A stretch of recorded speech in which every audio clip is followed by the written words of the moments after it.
इयत्ता 9वी मराठी विषयाच्या तासिकेत मी सौ सोनाली चुरी आपले स्वागत करते.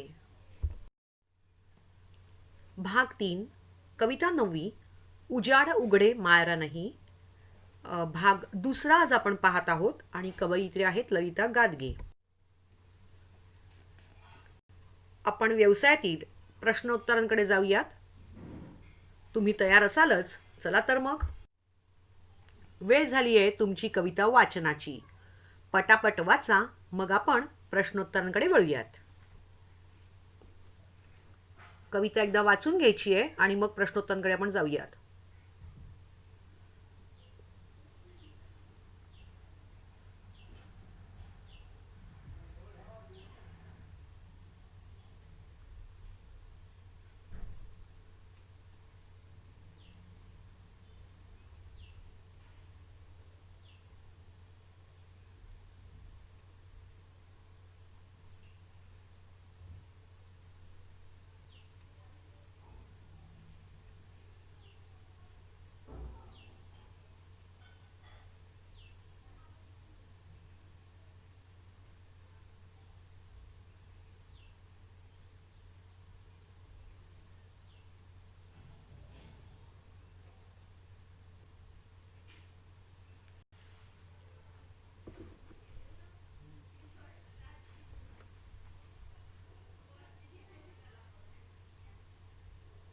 मला वाटतं तुमची कविता वाचून झाली असेल. आता आपण प्रश्नोत्तरांकडे वळूयात.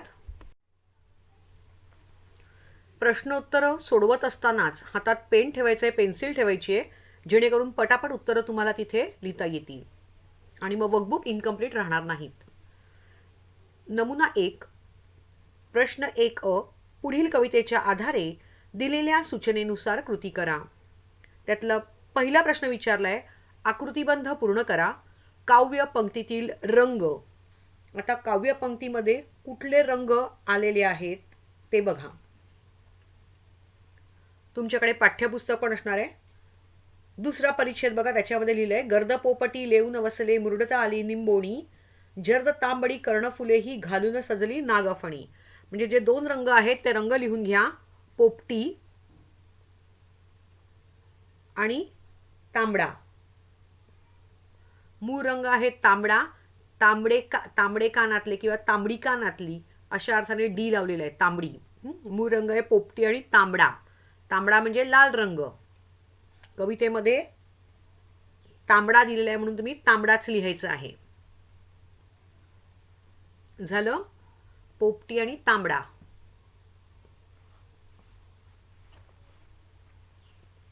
उत्तरं लिहून घ्यायची आहेत.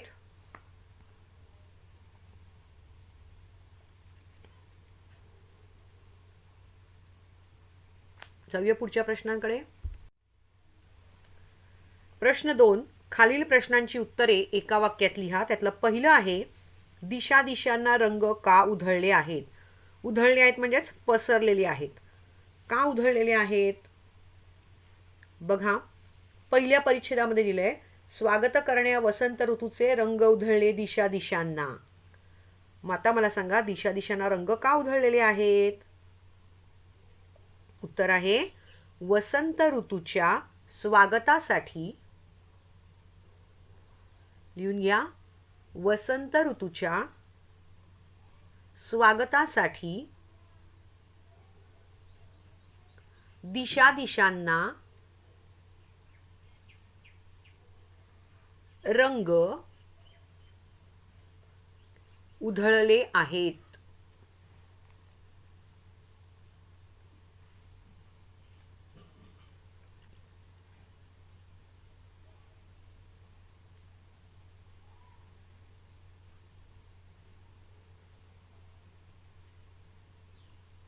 झालं?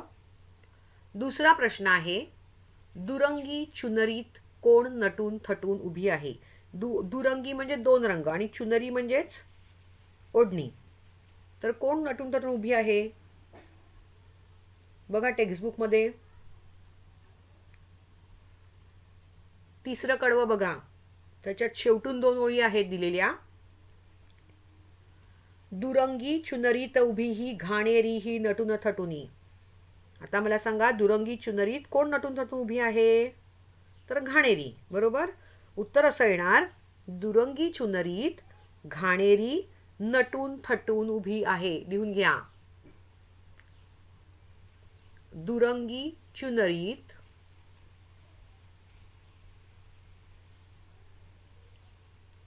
घाणेरी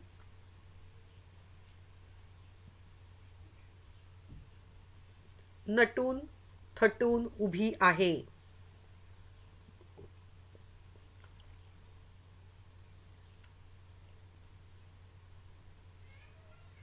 झालं? चला पुढच्या प्रश्नाकडे वळूया.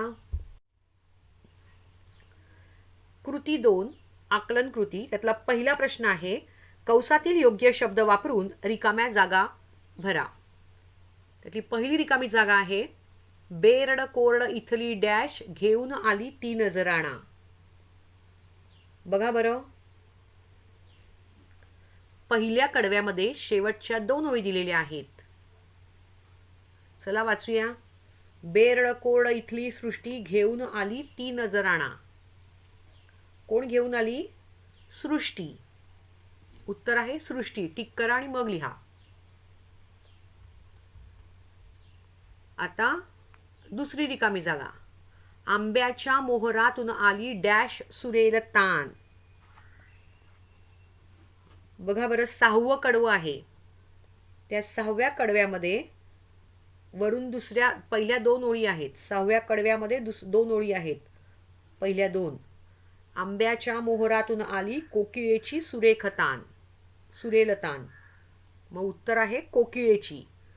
उत्तराच्याकडे अंडरलाईन करा आणि नंतर लिहून घ्या.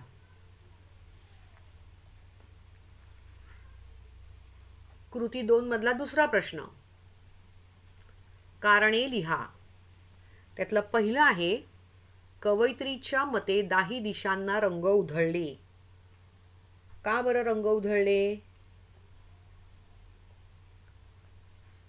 पहिल्याच कडव्यात उत्तर आहे, स्वागत करण्या वसंत ऋतूचे रंग उधळले दिशा दिशांना. मग कवयित्रीच्या मते दाही दिशांना रंग उधळले, कारण का? तर स्वागत करण्या म्हणजेच वसंत ऋतूच्या स्वागतासाठी.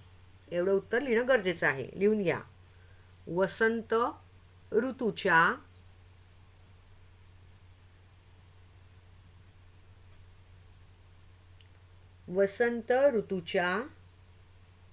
स्वागतासाठी.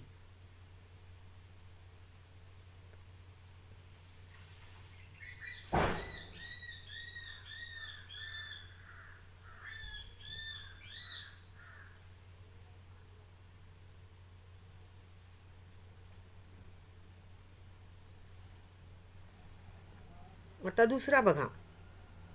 झालं लिहून ना?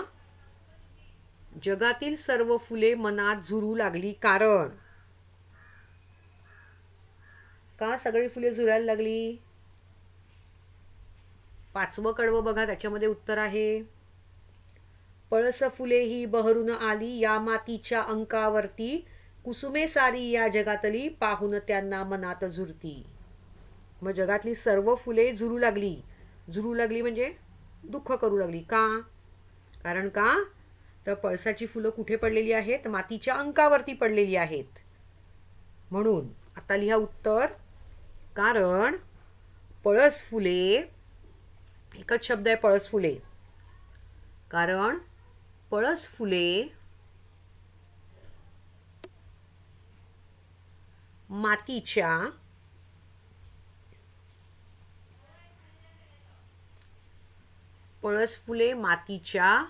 अंकावरती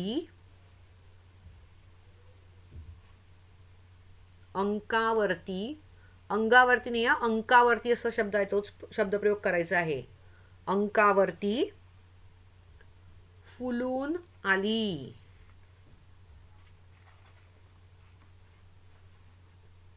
फुलून आली.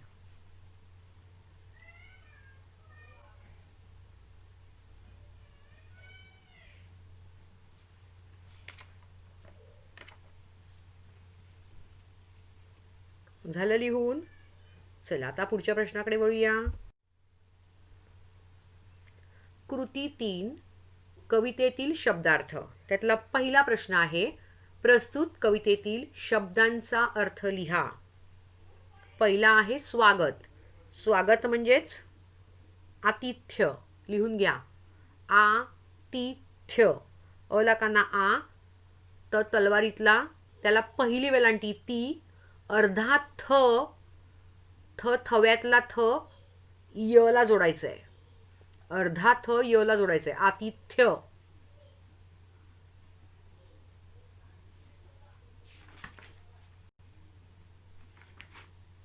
झालं. पुढचं आहे सृष्टी. सृष्टी म्हणजे निसर्ग. न नळातला न, त्याला पहिली वेलांटी नी, स आणि ग वर रफार येणार. सर्ग, निसर्ग. मग ग वर रफार येणार. निसर्ग.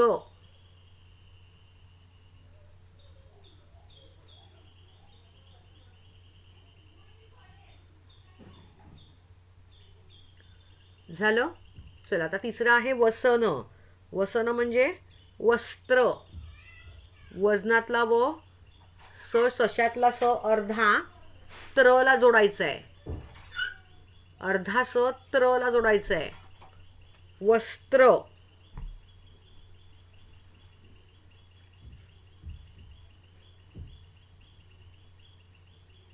किंवा स्लॅश करून लिहा कपडे. वसन म्हणजे वस्त्र किंवा कपडे.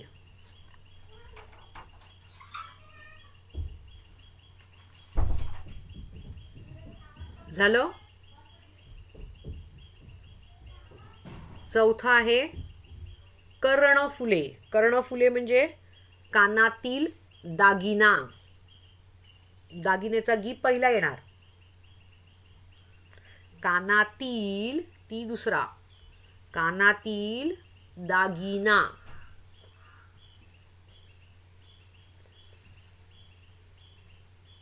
स्लॅश करून कुंडले लिहू शकतात.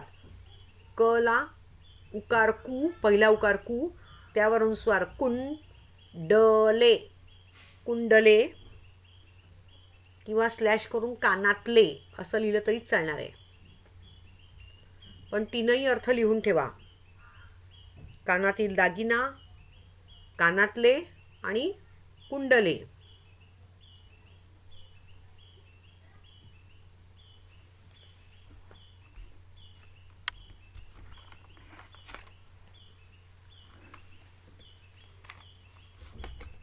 आता कृती 4 काव्य सौंदर्य. सांबर लाल कळ्यांनी लखडून उभे स्वागता पाणंदीवर या ओळीचा अर्थ स्पष्ट करा. मुलांनो, हा 2 मार्कांसाठी वगैरे विचारलं जातं. मग उत्तर तितकं अपेक्षित आहे. 6 एक ओळी तरी किमान पाहिजेत. मग सुरुवात कशी करायची आहे मी सांगते. तुम्हाला हवं तर लिहून घ्या किंवा तुम्ही तुमच्या मनाने लिहा. पण सुरुवात कशी करायची ती मी सांगते. वरील काव्यपंक्ती आणि मग सिंगल इन्व्हर्टेड कॉमामध्ये लिहायचं आहे एकेरी अवतरण चिन्हामध्ये कवितेचं नाव. वरील काव्यपंक्ती उजाड उघडे मायरा नाही. उजाड उघडे मायरा नाही एकेरी अवतरण चिन्ह सिंगल इन्व्हर्टेड कॉमामध्ये लिहायचं आहे, कारण ते कवितेचं नाव आहे. मग आपलं वाक्य कसं झालं? वरील काव्यपंक्ती उजाड उघडे मायरा नाही या कवितेतील आहे. सवयच करून घ्या लिहायलाही, मग 10वीला जड पडणार नाही तुम्हाला. झालं लिहून? पूर्णविराम द्या, वाक्य संपलं म्हणून, आणि पुढे कंटिन्यू करा. या कवितेच्या कवयित्री, या कवितेच्या कवयित्री, आता कवयित्रीचं नाव लिहायचं. कोण आहेत? ललिता गादगे या आहेत. वाक्य संपलं म्हणून पूर्णविराम, फुल स्टॉप द्या. त्याच्याच पुढे कंटिन्यू करा. त्यांनी या कवितेत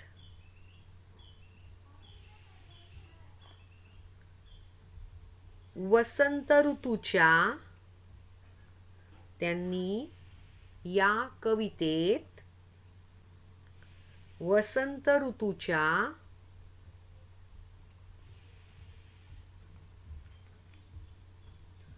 आगमनामुळे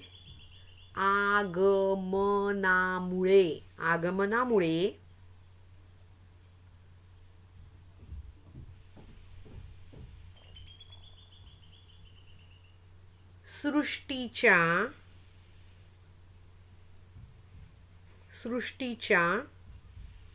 स सशातला स त्याला उलटा उकार म्हणजे रुकार म्हणतात त्याला. रुकार. अर्धा ष षटकोनातला टला लावायचा आहे आणि टची वेलांटी दुसरी. सृष्टीच्या सौंदर्याने नाही सौंदर्यात सृष्टीच्या सौंदर्यात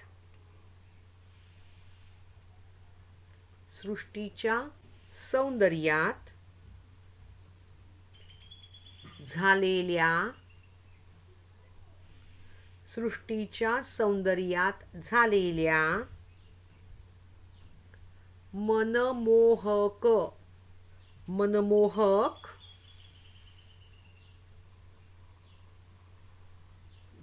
बदलाचे लावर अनुस्वार बदलांचे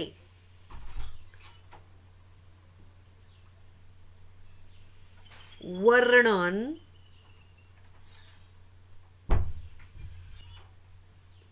केले आहे.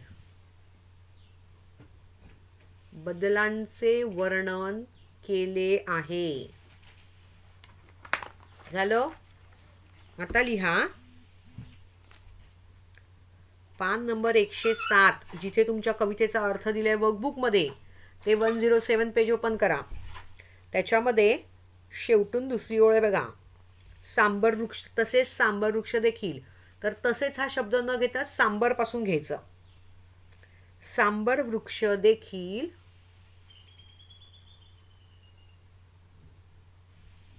रानाच्या त्या चिंचोळ्या म्हणजे छोट्याशा चिंचोळ्या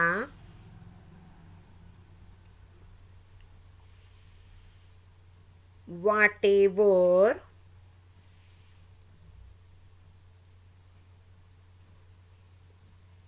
दोन्ही बाजूला लाल कळ्यांनी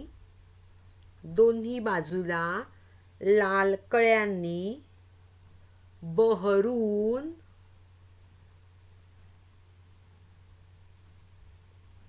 वसंत ऋतूच्या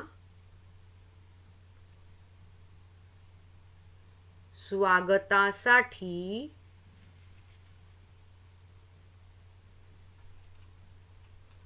उभे आहेत असा त्याचा अर्थ आहे काव्य सौंदर्याचा. असं हे काव्य सौंदर्य आलं पाहिजे. आता तुम्ही 10वीची तयारी करत आहात त्यामुळे हे असंच लेखन छान आलं पाहिजे. चला आता पुढच्या प्रश्नाकडे वळूयात.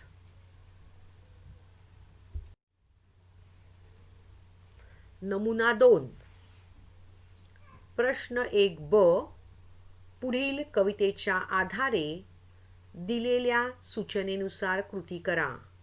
कृती 1 आकलन कृती. त्यातला पहिला आहे सहसंबंध शोधा. आता गर्द पोपटी बघा कुठे दिलेलं आहे. दुसरं कडवं बघा.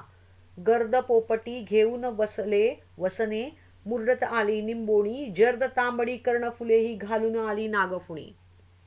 मग गर्द पोपटी मग जर्द काय तर जर्द तांबडी. जसं कवितेत दिले तसं लिहायचंय तांबडी.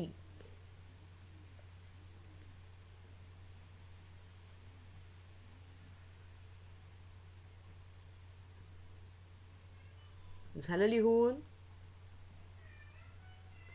आता दुसरं बघा. लुसलुस पाने आणि विचारलंय दुरंगी. कुठे आहे बरं? तिसरं कडवं आहे. वाचा बरं काय आहे. लुसलुस पाने अंगोपांगी झुले वड हा दंग होऊनी दुरंगी चुनरीत उभी ही घाणेरी ही नटून उभी. मग लुसलुस पाने, मग दुरंगी काय येणार? दुरंगी म्हणजे दोन रंगाची. काय येणार? चुनरी. चुनरीत म्हणजे दुपट्ट्यामध्ये. हां, मग शब्द लिहायचे आहेत चुनरी. दोन रंगांची काय आहे? चुनरी. चुनरी म्हणजे दुपट्टा. लिहा चुनरी.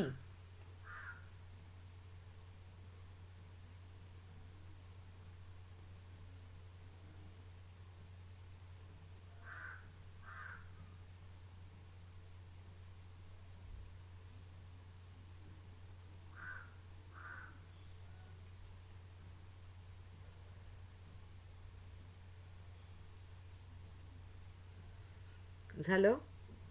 चला नेक्स्ट स्लाइडवर जाऊया. पुढचा दुसरा प्रश्न आहे. पृथ्वीचे रूप खालील बाबतीत स्पष्ट करा. आता मध्ये दिले वसंत ऋतू. पृथ्वीचं रूप वसंत ऋतूमध्ये कसं असतं? तर दोन प्रश्न विचारलेत. आगमनापूर्वी आणि आगमनानंतर.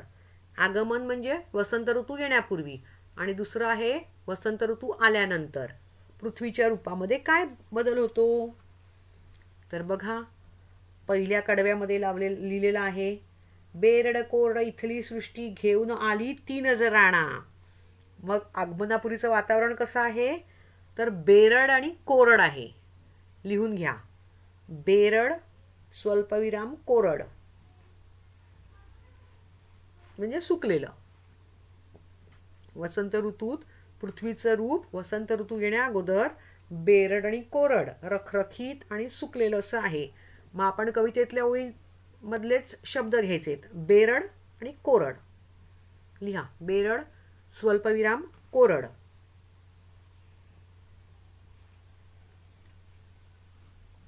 आता आगमनानंतर काय आहे? बघा शेवटी 6व्या कडव्यामध्ये दिलेलं आहे. आंब्याच्या मोहरातून आली कोकिळेची सुरेल तान उजाड उघडे मारानही गाऊ लागले वसंत गान. म्हणजेच उजाड उघडे मारान सुद्धा वसंताचं गाणं, वसंत ऋतूचं गाणं गाऊ लागलेली आहेत. म्हणजे आगमनानंतर काय आहे? गाऊ लागले वसंत गान. लिहून घ्या. गाऊ. ऊसातला ऊ, शेपुटवाला ऊ. गाऊ लागले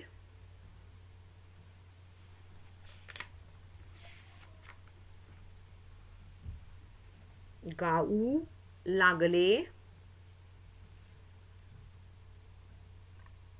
वसंत गान. एकच शब्द आहे वसंत गान. गान म्हणजे वसंत ऋतूचं गाणं. गाऊ लागले वसंत गान.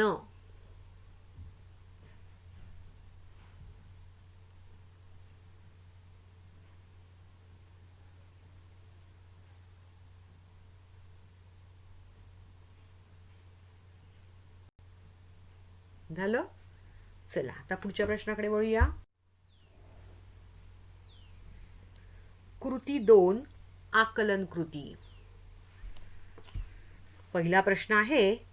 समान अर्थाच्या काव्यपंक्ती शोधून लिहा. समान अर्थाच्या म्हणजे अर्थाची ओळ दिलेली आहे आणि कवितेची ओळ शोधून लिहायची आहे.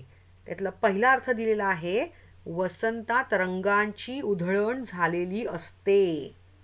म्हणजे सर्वत्र रंग पसरलेले दिसून येतात. अशा अर्थाची कुठली ओळ आहे? बघा बरं टेक्स्टबुकमध्ये.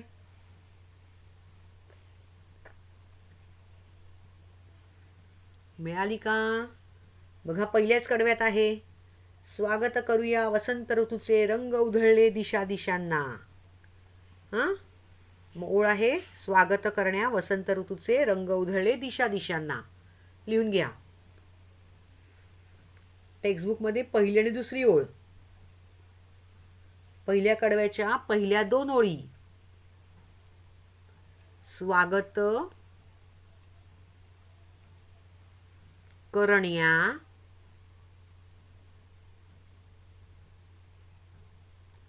वसंत ऋतूचे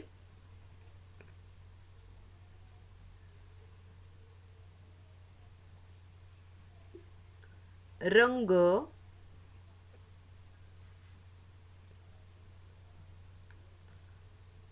उधळले,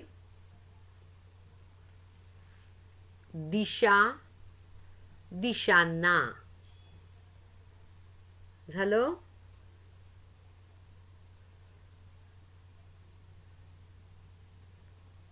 आता दुसरं आहे.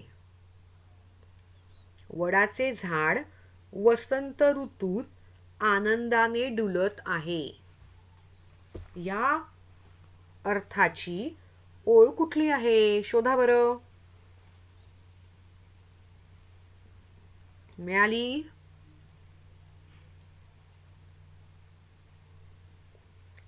बघा तिसऱ्या कडव्यामध्ये आहे. वडाचे झाड वसंत ऋतूत आनंदाने डुलत आहे. अशा अर्थाची ओळ कुठली आहे? तिसऱ्या कडव्यामध्ये पहिल्या दोन ओळी आहेत बघा. लुसलुस पाने गोपांगी, झुले वड हा दंग होऊनी. बरोबर? लिहून घ्या त्या ओळी. वडाचे झाड वसंत ऋतूत आनंदाने डुलत आहे या अर्थाची काव्यपंक्ती लुसलुस पाने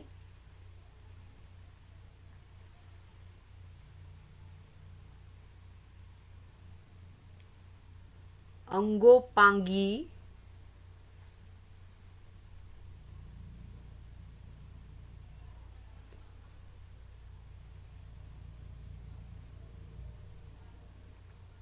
झुले वड हा झुले वड हा दंग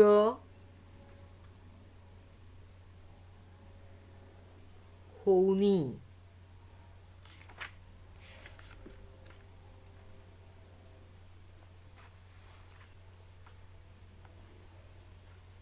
झालं?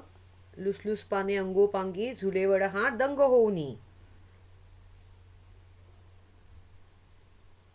ठीक आहे. आता पुढचा प्रश्न आपण पुढच्या व्हिडिओमध्ये बघूया, नाहीतर वेळेत होणार नाही. ठीक आहे.